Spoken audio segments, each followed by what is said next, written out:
Well, this guy knows a little something about a winning culture and helping to build a winning culture. Make no mistake about that. Also played in one of the coolest venues in college football. I'm serious. Love the Glass Bowl. Great venue. Yeah. And played here for the Detroit Lions as well. Kindly joining us again here on Baligian in Bell is your guy. My guy. Super Bowl champ with the New Orleans Saints. Lance Moore, everybody. Lance, what's up, my guy? What's up, y'all? What's going on, man? How's it going? All is well, man. What's going on now? What you got going? Well, it's summertime, so kids are super busy. Things are opening back up here a little bit in California now, finally. So I should say a lot of it. Things are pretty normal now. So moving around a little bit more, making sure our kids are staying busy. Gymnastics. Soccer, I mean, as much stuff as we can get them into, pool camps, I mean, you name it, we're doing it. And for me, it's kind of my downtime, my off season, preparing for training camps to start up. I would imagine here in the next couple of days, I'm going to be signing back on with WDSU in New Orleans to do marketing with them again on TV. So we'll see, man. It's kind of like a chill time before things get wound back up here toward the end of July. I was going to say, Lance, seriously, we talked to you before. Dude, you are media savvy. There are some guys that get it.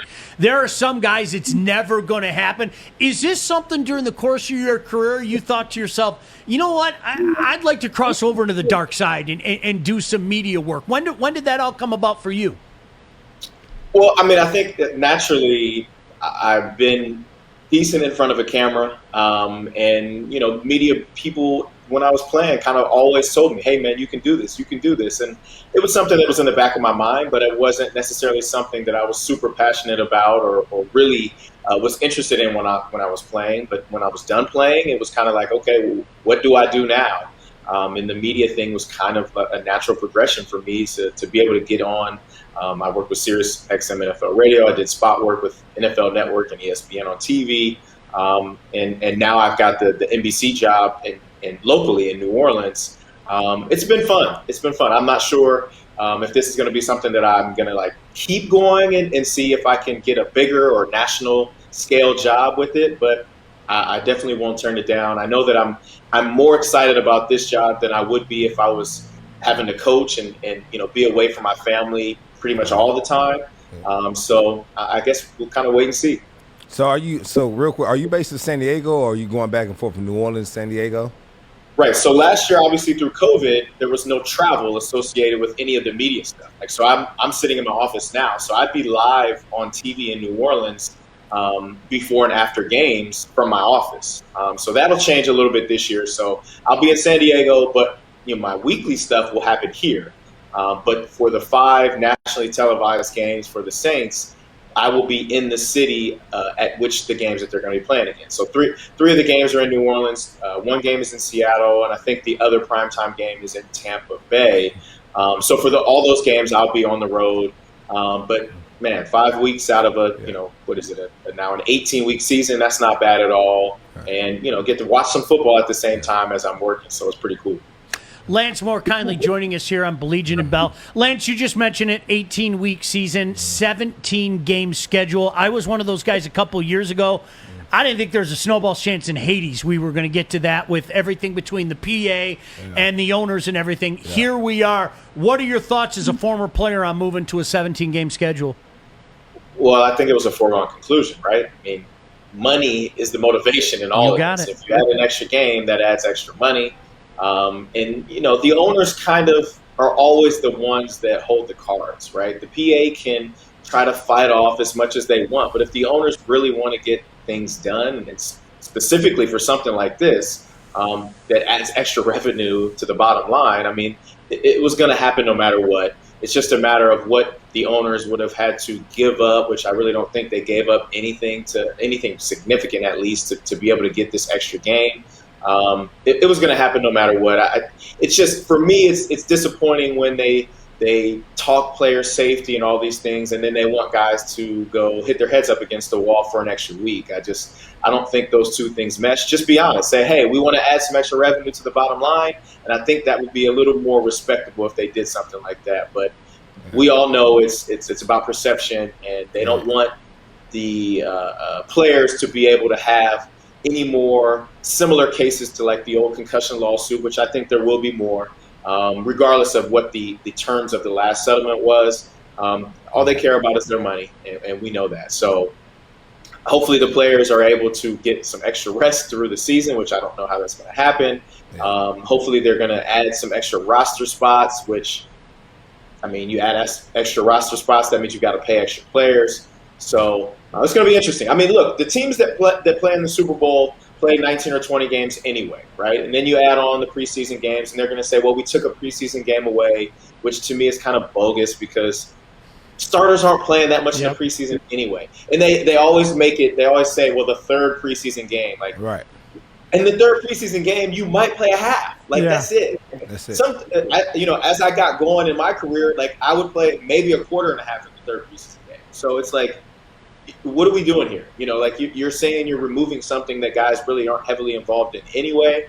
Yeah. And then add to that less reps for younger guys that, this could potentially be their only opportunity. I'll give you a perfect example. So 2011, I was actually in New Orleans, and that fourth preseason game that they took out, I started in that game. I wasn't a starter in New Orleans.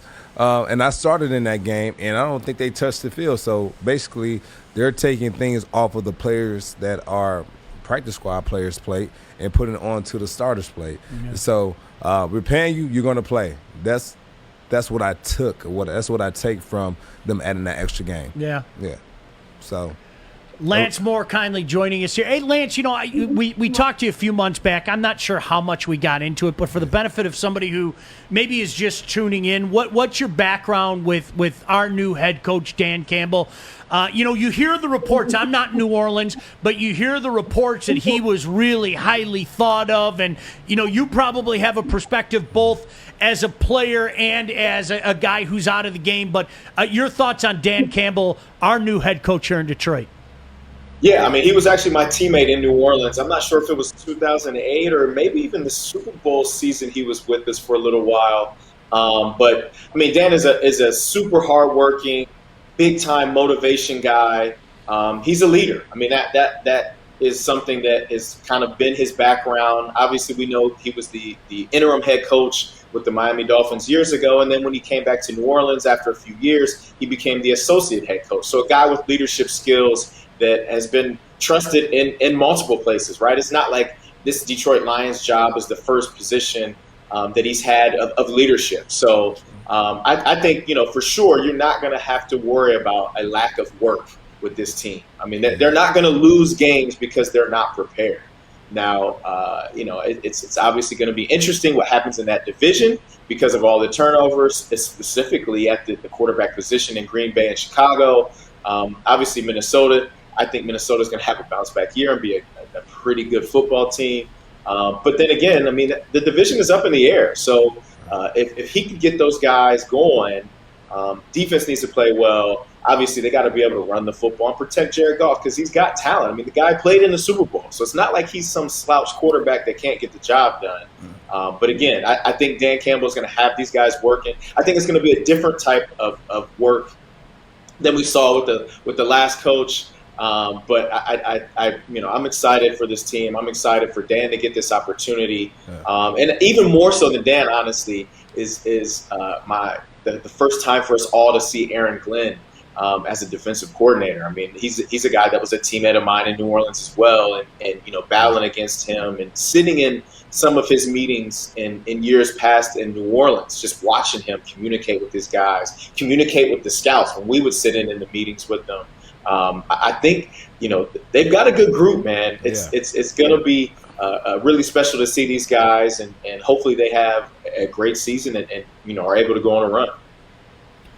What's the name of that station in New Orleans? I'm going to give them a call and say if they don't hire you full time, they're morons, and their entire hierarchy should be. Dude, you are like no, I'm for real. Breaking it down, right? You are rock solid, man. You get this game. I joy.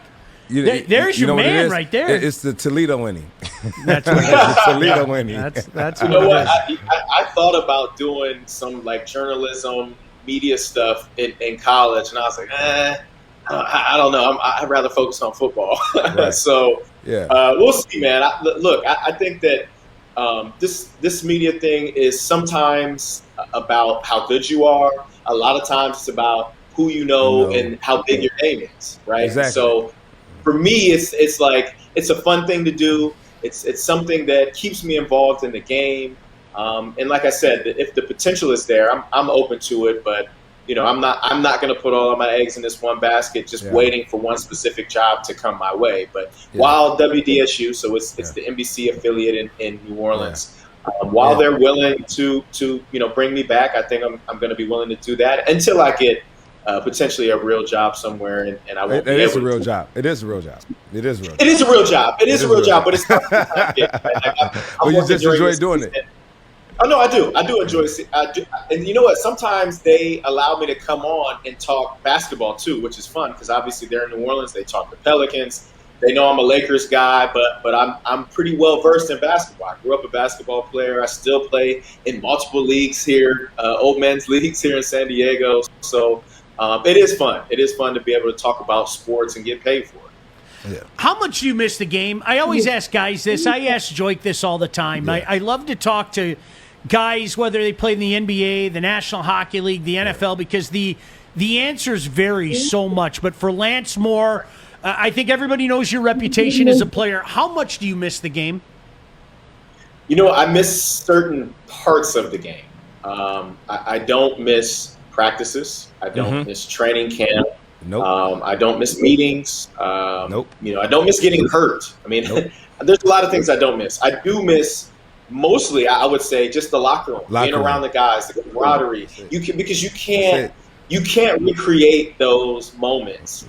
And it kind of gives me goosebumps right now because it's like it's real. And you after you're done, and guys that are playing don't know this, but after you're done, you'll never have that feeling again. And it doesn't matter what group of friends you have, what things you do after football, whether in the business world or, rec basketball. Like I play rec basketball, we win championships. It's not the same. Like it's just not the same. I mean, you put in so much work, you put in so much time and effort and energy with this same group of guys. And I was fortunate enough in New Orleans, specifically in the wide receiver room, to be with a group of great guys for so long. I mean, Marcus Colston, Devery Henderson, Robert Meacham, Courtney Roby. I think we all played together 5 years, which is kind of unheard of, maybe even 6 years together. It's unheard of in the NFL. And it gets to the point where the group success is more important to you than the individual success. Like you're not just physically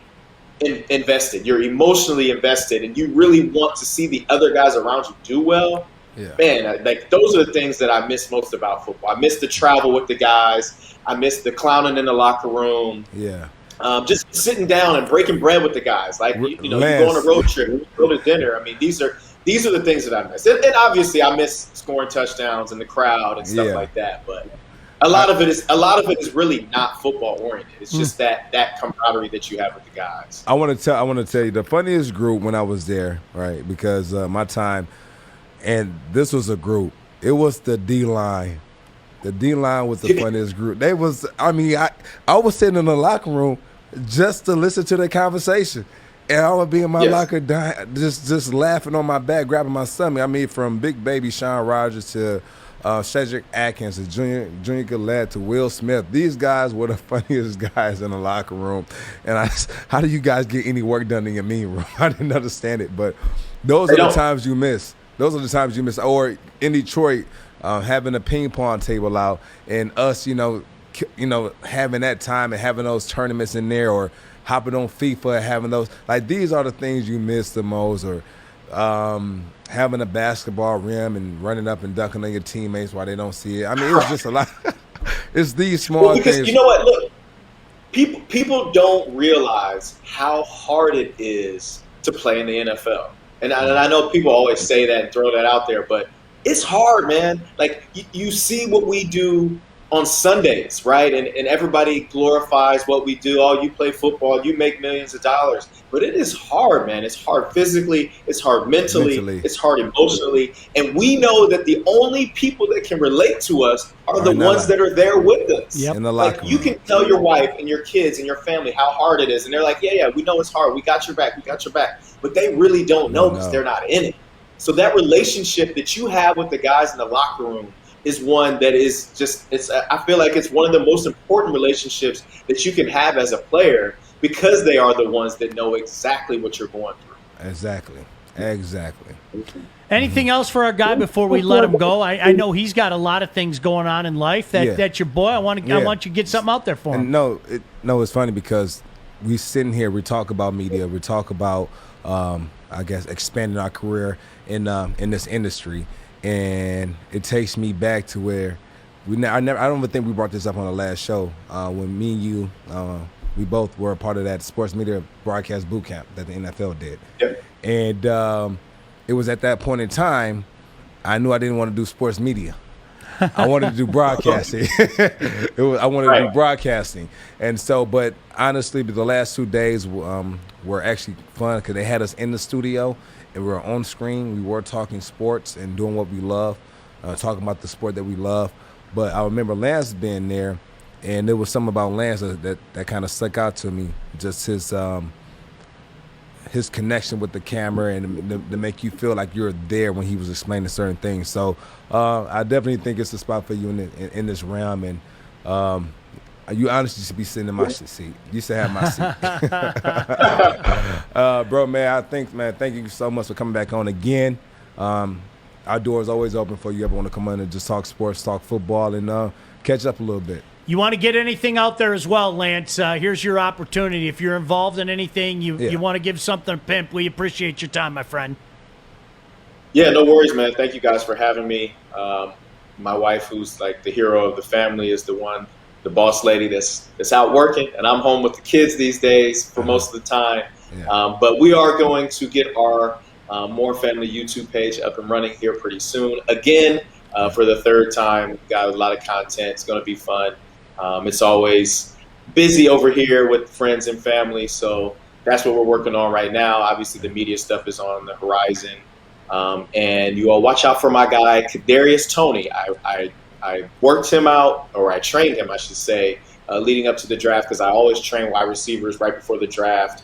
And I think he's going to have a great year. So fantasy football lovers, Kadarius Toney, New York Giants, go Lions. Thank you guys for having me. Appreciate you, Lance. Thank you. Enjoy Cabo. Lance Moore kindly joining us. What a great dude. Great you know guy. what he said, Art? I thought of you. I'm serious during his conversation. Let me tell you why I thought of you. Because he said something. There are things that you and Lance Moore can talk about that other human beings don't get. For sure. Period. Art, you and I a few weeks back, I don't know if you remember, we had a long conversation on the phone, and we were talking about this industry. And that's one of the things that we brought up in this industry. I can tell my family until I'm blue in the face some of the things you deal with in this industry, they're not in it. They don't get it. But boy, when you talk to a different guy about this industry and some of the quirks, and yes, the frustrations as well, Art and I, it was like I was talking to somebody who was speaking my language. Like all of a sudden, like, oh my gosh, I don't need to translate this. You don't. Like he knows my language, I know his language and everything. So like when Lance said that, I saw your eyes light up and I was like, I get that. I'm never going to have that meaningful football conversation with you, man. Yeah. And I'm okay with it because you guys have been through things, and things like that. So I think we can all relate to that. That was he's awesome. Seriously, he's awesome. All right, so stay tuned.